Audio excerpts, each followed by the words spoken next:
Good day. Welcome to SUNY Oneonta and to the art department. And I'll introduce myself. I'm Yolanda Sharp, and I'm chair of the art department, and I'm a painter. And we have quite a number of excellent faculty members that teach in all areas of our program. They are strong and represent their work and their field as professionals, and they bring the industry information to the classroom to help our students get ready for the world at large when they graduate. We have a BS degree program, digital and studio art, and we have a BFA art and design degree program. There's a lot of courses that overlap between the programs. But the main difference is that the BFA degree programs allows you a lot more credits that you can take. You can take up to 90 credits in your areas of concentration. The BS degree allows up to 60 credits. But basically, the programs have some overlap, but the BFA allows for a little bit more rigor and more credits under your belt for portfolio development.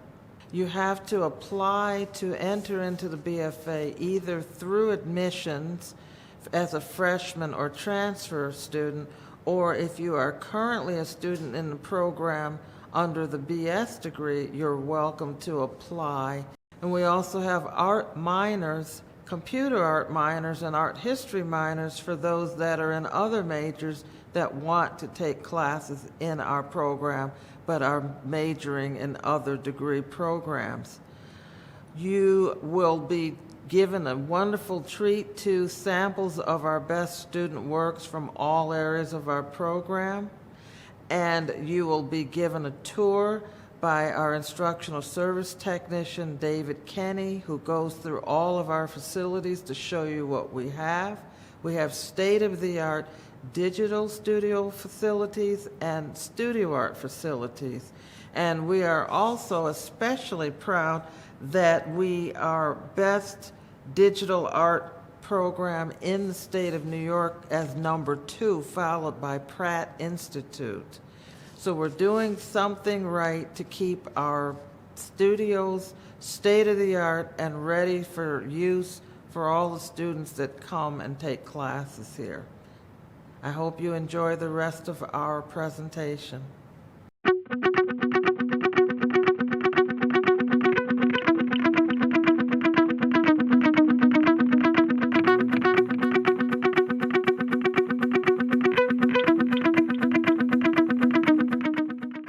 Well, my name is Wesley Bernard, and I am a photography instructor here at SUNY Oneonta. And I've been a teacher for about 20 years and a professional photographer for about 35. And students look at me like, how old are you? But it has been 35 years that I've been involved in photography. And that is quite a boon for students because I started with film. That's all there was when I started photography, was film photography. And then as it progressed into digital, you learn that and you keep that kind of old tradition going and the new stuff all at the same time. And we're very unique at Oneonta that we still have the darkroom.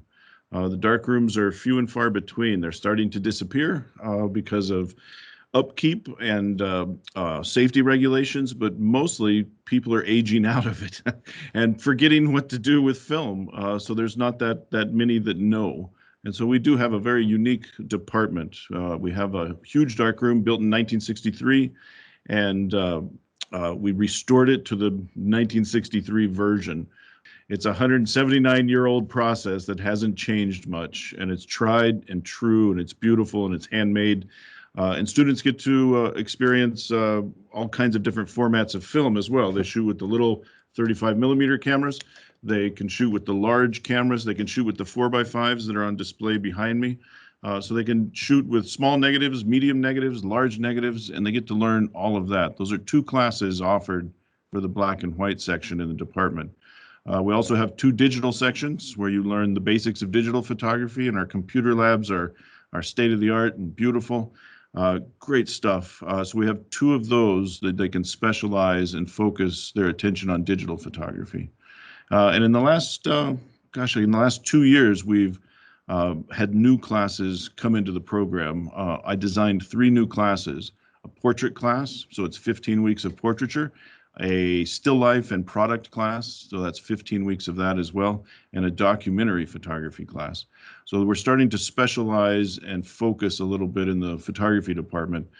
We also have a digital landscape class. So those classes are really adding to the BS program and the BFA program. So students can start to really branch out and learn all those different areas. Our studio section, it was a classroom. We've reinstated a studio in the department. So now it's like a photo suite on the first floor in the art department. We have the dark room, and next door to it is the studio. And the studio has state-of-the-art lighting, flash equipment, strobe equipment, backgrounds, everything that you would need to do a fashion photo shoot or product work. Just really beautiful setup. I'm very proud of what we've done in the last couple of years. And students are starting to really expand. I've been there almost 5 years now, and so I've seen a whole batch of students go through the program, and they're out in the world producing really great work, very solid professional work. Some of them go straight into commercial photography, some straddle both in fine art and commercial, and they kind of balance both back and forth. But we have students right now that are being published in Vogue, National Geographic. I mean, really great stuff. So they're sending their stuff out all the time, and in galleries all over the world. So I'm very proud of what we've done with the students here at SUNY Oneonta.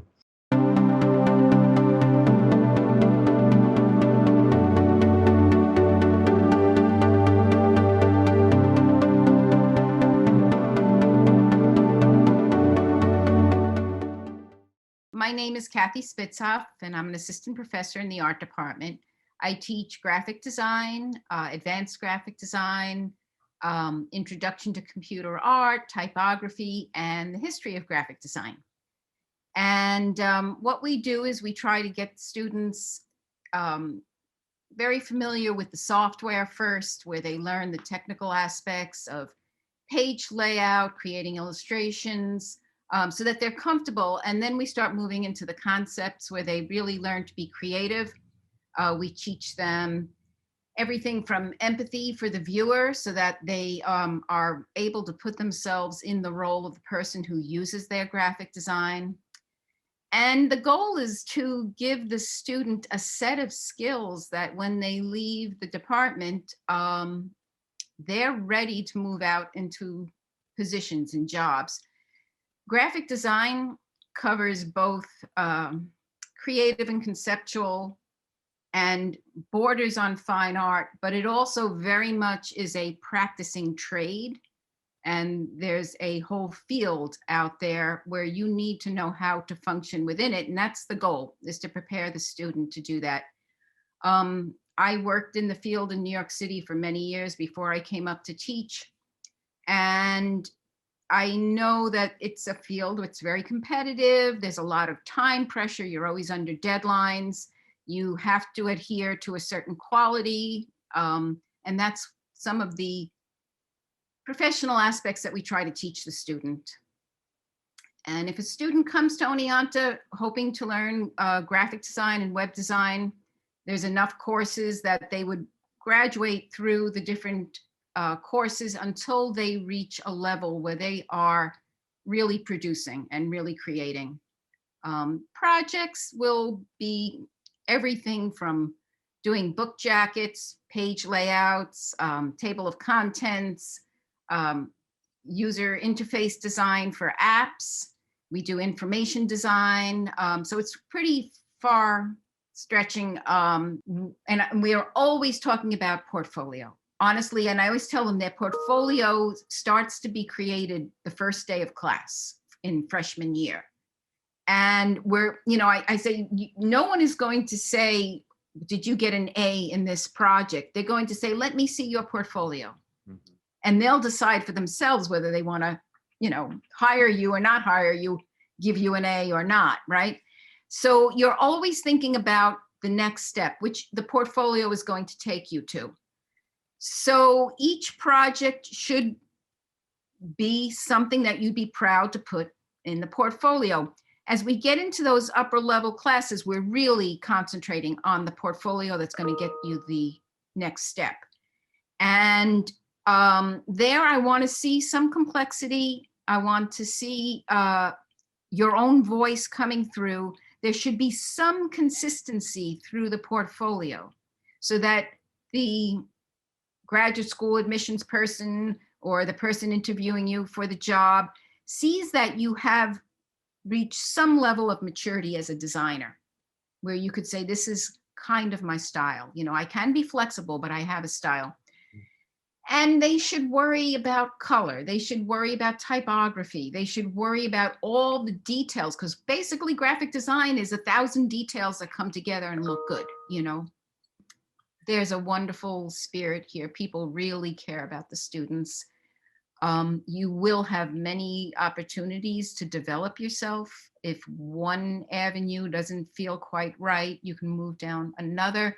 I always tell the art students that you should also be taking classes in the communications department, in the theater department, in the computer science department, you know, like take advantage of the whole school, develop a set of skills that support each other.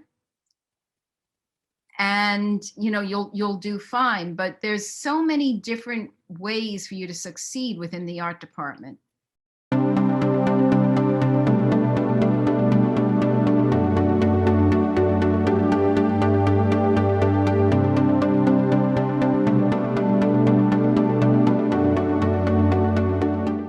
Hello, my name is Jian Cui.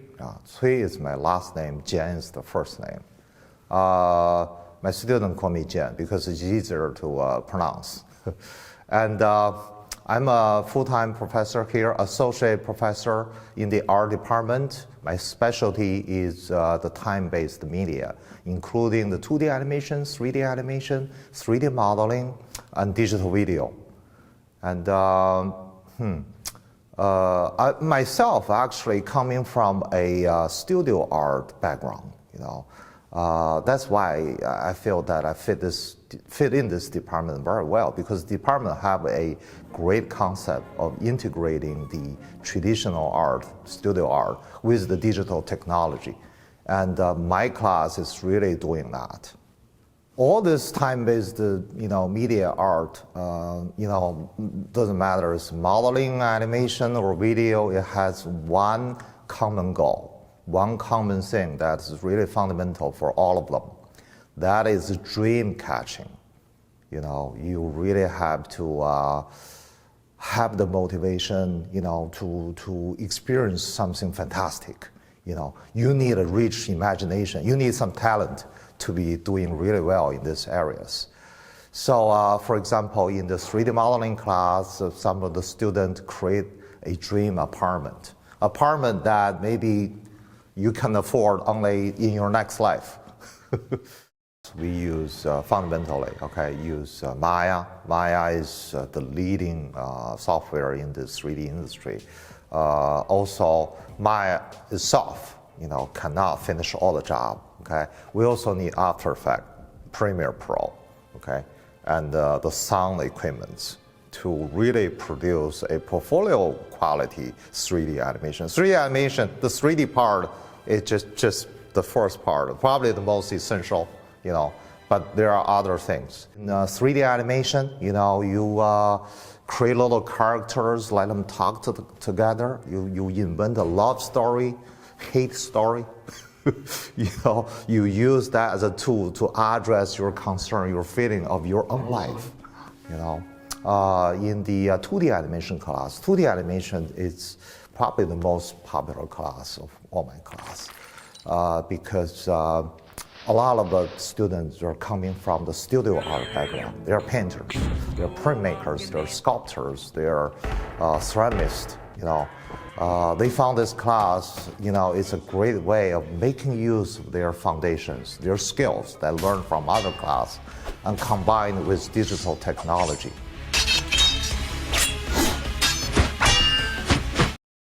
Perhaps the most popular way of pursuing a dream, to have a dream, is a video game. video gaming. Nowadays, so many young kids love to play games. We have Unity 3D. All the models, all the animations that created from our animation, 3D animation, 2D animation class can be converted into game asset and therefore make into games.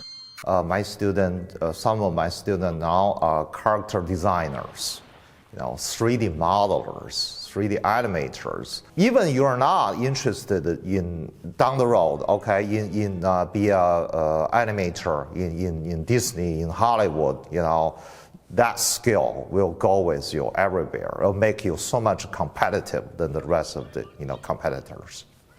I think SUNY Oneonta is a smaller school. I would say that medium size. It's not as large as the School of Visual Art, at the Pratt, and in the meantime, it's so much less expensive. You can afford it. But it's less expensive, but it does not mean the quality of our teaching is less good. I compare our student work with the student work of those like so-called professional private school, really expensive ones. I can tell you that I'm very proud. I think it's a very smart decision to make such a choice. Also, of course, you come to a art school because you love art. Okay, and the faculty here are very flexible, art lovers. If you someday you get a chance to visit my office, you see from the wall of my office how much I love art. You know what I mean? So this is a place for you to find other art lovers. You work together, enjoy your life. If you love art, this should be the good place for you to come.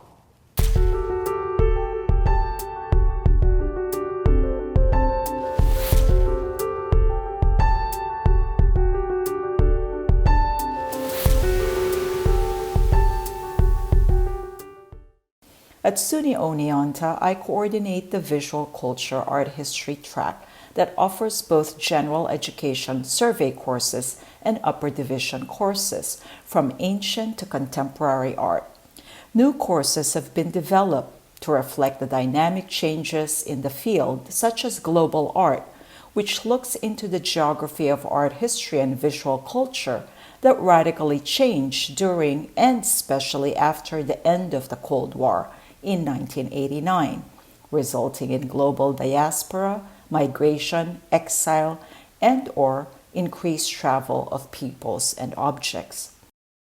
While students develop their reading, critical analysis, writing, and verbal skills, they also have experiential learning opportunities, such as day trips to museums, study abroad programs, annual art conferences, collaborative online international learnings, and national and international events.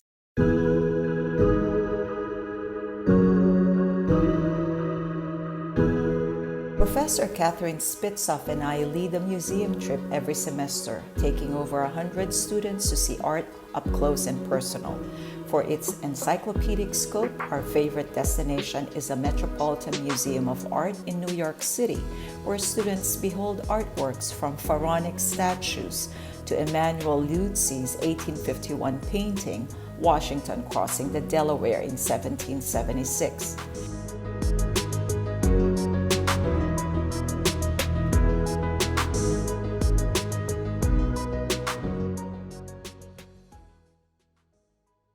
Art history provides humanity with evidence of its triumphs and follies, the latter always in hindsight and full of violence, suffering, and pain. In March 2019, I took 4 students to Johannesburg, South Africa, with the facilitation of Dr. Alison Kearney at the University of Witwatersrand, where anti-apartheid revolutionary Nelson Mandela once studied. They developed a greater understanding of the global dimensions of identity politics, social justice, and human rights through art and creative research and applied service learning activities. Not only did they gain first-hand knowledge and an unforgettable experience, students became advocates of mutual cooperation and catalysts of global exchange and change. I love teaching the course of Impressionism and Post-Impressionism, art history's two significant stylistic movements. Thus, in May 2019, I took 9 students to France. The course's method of instruction was a combination of on-site lectures and discussions based on assigned readings and in front of original paintings in museums and artist studios, including l'Orangerie, Musée d'Orsay, Musée du Louvre, and Musée Marmottan Claude Monet, among others. My experience during my 2 weeks studying abroad in France was incredible. At first, I was scared leaving the country for the first time, but I found it easy to discover a sense of home within Paris, as well as within the group I traveled with. I'm giving it some heart and soul. We quickly learned the ways of the metro and began embracing the sights of the city. Paris was full of lots of hidden treasures. Take a closer look and you'll find culture, passion, art. One of my favorite places was the Louvre, which housed lots of Greek, Roman, and Egyptian art. But what really took my breath away was the ceilings. Glittering with gold, and the paintings filled what seemed like every wall. I was surrounded by wonderful scenes. Even the pigeons were kind of entertaining. During my journey, I gained many things. Knowledge, inspiration, maybe some weight, but my favorite of them all is the friends I made. I hope you enjoy the next few clips, which showcase more of the art and wonderful adventures I had. You've seen my worst, and yet you see some hope in me. The black and white set us free, like the queen to the rook. Your decision was a sure thing, honey, yeah, a sure thing. No wonder I feel like I'm missing the heavy load. But no matter what daylight brings to us, we all know.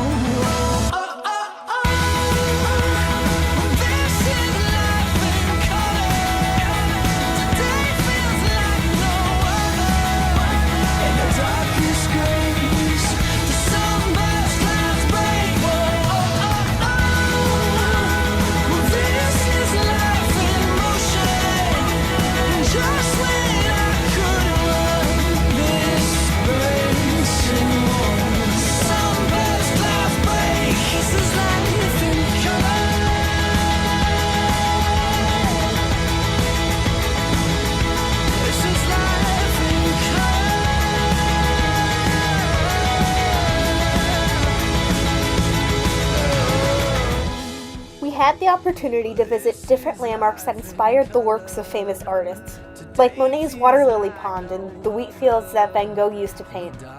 By going on this trip and seeing those places come to life, I got to connect with the worlds of the artists, and it reminded me of how beauty and inspiration can be found in the simplest of places. There are some things I'll miss about France, but I'm certain I'll be back again someday. In the meantime, I have new memories to look back on, new stories to tell, and new friends to smile with. This is life in color.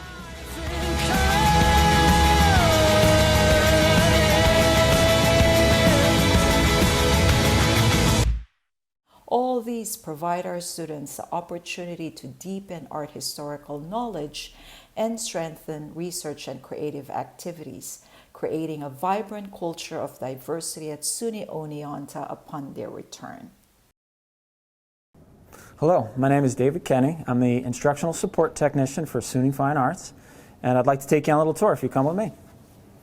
We're on our second floor right now. The first place we're going to have a look at is our 3D labs. Everything here is key card access, so as a student you'll be given access to entry.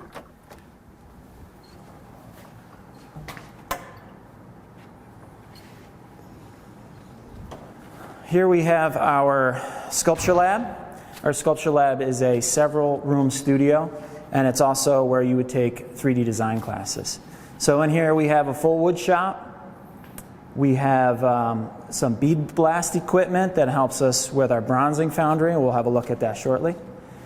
We have a downdraft table, full ventilation. Students that take classes here will have full access to the room outside of class, and as well as hours set aside to support you where we have lab technicians available for help. To take a 3D class, you'll be given all the proper training and safety measures that we want to employ while being in our rooms.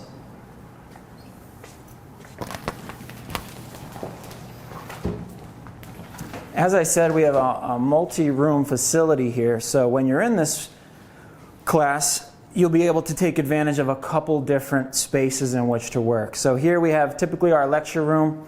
This is where we're going to review some of your professor's content to learn more about the course, the safety procedures and whatnot, and also a place to work that is what we call the clean space. Now if we were to move through here, we have what we call our digital foundry. And this is where we're going to explore some of the laser cutting, laser etching tools, 3D printing, and all the modeling stations you'll need to create your work for the 3D printer and or the laser etching equipment. This is our tool crib. You have doors on either side that will lead you to both rooms. And this is where you're going to go ahead and have access to all the necessary tools to complete your project. So we supply a lot of the more rotary tools and power tools, as well as wrenches, screwdrivers, almost everything you need for your assignments. We have some more digital workstations, and this is going to be used for CAD-like software, as well as the 3D printing and laser etching. And we like to have these here, an extension of our more robust computer labs, so that we can work quickly and efficiently in between maybe problem solving some of our work. This is the metal shop, and this is where we're going to do our welding, grinding, bending, rolling of steel, milling. Here we have our CNC plasma cutter. This is where we can use our CAD, our computer-aided design, to go ahead and cut your designs out of sheet steel, weld, and fabricate your sculptures. We have a few different welders, MIG mainly. We have a handheld plasma cutter as well. This is our welding booth and venting hood. And all the other necessary tools you're going to need to cut your steel, bend, roll steel as well.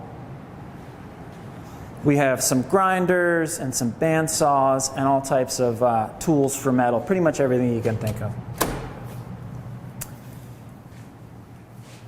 In here we have our whetstone cutting saw room. So we have a wet saw for cutting our stone down to size, and as well as another one for more slab style stone. Wet grinding stations. And by using the wet stations, we decrease any type of airborne particulates from cutting the dust, cutting the stone and creating too much dust. So that's a real safety concern of ours, is gathering those particulates, and that's why you'll see all the venting systems in all our studios.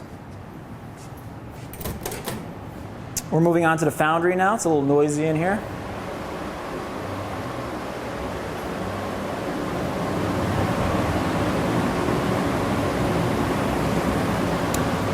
This is where we cast our bronze. We have a kiln, an in-ground foundry for pouring. And we've got some work in progress here, things we're developing, places to grind your steel that also collects all those airborne particulates, full constant venting in here as well.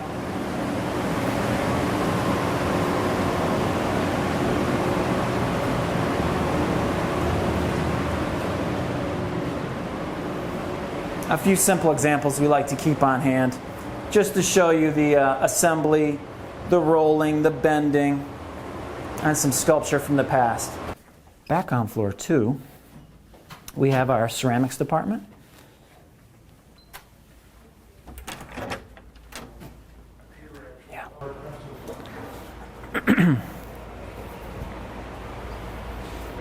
So alongside our tables and studio for creating ceramic sculpture and our wheels for more pottery-oriented creations, we also have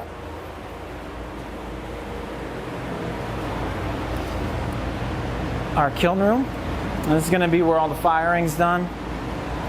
We have both electric kilns as well as gas. We reclaim a lot of clay here and process scraps as well as factory ordered direct clay. So we can kind of play between different clay bodies.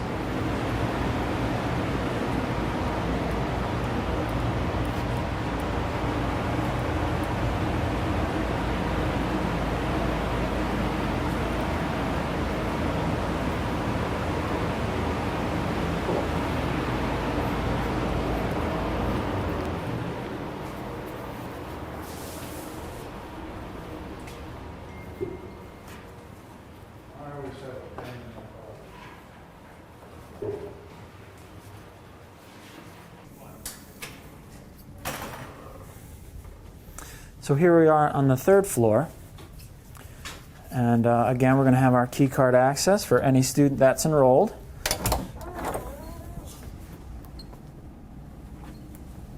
This is our printmaking studio. And we do several printmaking processes here. We do woodcut, acid etching, intaglio, dry point, silkscreen printmaking. So it's a very dynamic room. Again, students would have full access to this room outside of class. Starting here, this is our press. This is where we're going to do most of our etching and lino cut prints. We have here some kits we're putting together for some of our students who are learning remotely. And basically this room is going to encompass everything we need for all those print processes. From acid etching with our venting hood to our spray booth for the screen printing. Our wash stations, we keep all the inks that the students would need here. We have a little digital console here for making films and mixing the two, both fine art style handwork with digital printmaking. Here we have some examples of some research we're developing now where we're incorporating the laser etching equipment in the traditional printmaking process. And these are things that are very exciting to us and we're making some great progress on. So using both photographs, hand-carved and then represented as a digital laser-etched output, and even experimenting with hand-printed QR codes that will reveal the process behind what is happening in some of these techniques. So as a student here, we also afford you a space to lock your equipment up, and sometimes that makes it easier than bringing it back and forth. You'll also have all the space to store prints and screens. This is our dark room, and this is where we're going to create a lot of the silk screens. So we have a large format exposure unit, and that's for our silkscreen class, as well as a photo intaglio unit for creating digital plates for printing and printing on our press. This room also will have supported lab hours where a technician would be here to help on some of the more technical learning, and move you along a little faster. So as we move down, we're going to hit the painting studio and have a look at some of the equipment we provide in here. This is where we're going to have our oil painting and figure painting classes. Obviously, we've got the easels, the still life, the presentation board. Almost all the materials you need to create the canvas is what we do during the class. You can buy here on campus at our local store, Damascene's Bookseller. Each studio has beautiful natural light that we work with and that we can control with the blinds. So in moving along, one thing to note that we really enjoy here is that on the third floor, particularly, we have all our studios on the left and all our professors' offices on the right, which allows for quick interaction, and we pass each other in the hall a lot, and real accessibility to your professors, and taking the time to talk with them is a valuable part of our program. This is one of our computer studios here, our digital lab. Each lab has a full digital suite, Adobe suite for our classes, as well as CAD, 3D modeling, video, animation. Tablets, we have the newest Wacom tablets. These labs are full-time available to any student enrolled in the class. Digital scanners, we have cameras on hand, video cameras, pretty much everything you're going to need in order to get your assignments done.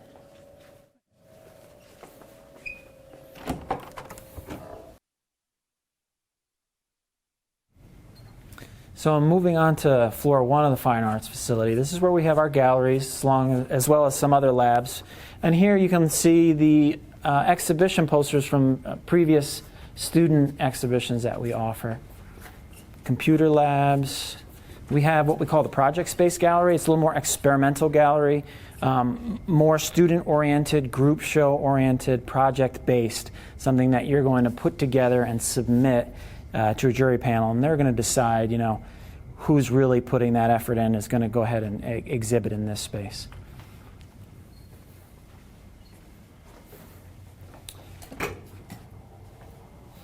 And then moving out to our courtyard area, this is where we have our main gallery entrance. This is where we would exhibit some of the work out here, as well as we have a full space in there that we have both professional and student-based shows, as well as faculty shows as well. And we can support video, interactive displays, installations, sculpture, the works. And that pretty much concludes the facilities tour. There's lots of other things, the nooks and crannies that we didn't necessarily touch on today, but we're excited for you to see when you come visit. Thank you for being a part of our premiere presentation on YouTube. And we welcome you to come to our campus, and in particular to our art facilities, to meet our students and our art faculty. We look forward to showing you what we've got in person, and we also invite you to ask questions if you have any. You can email me at yolanda.sharp@oneonta.edu. If you have any questions, feel free to email me. I'll get back in touch with you as soon as possible. Have a good night.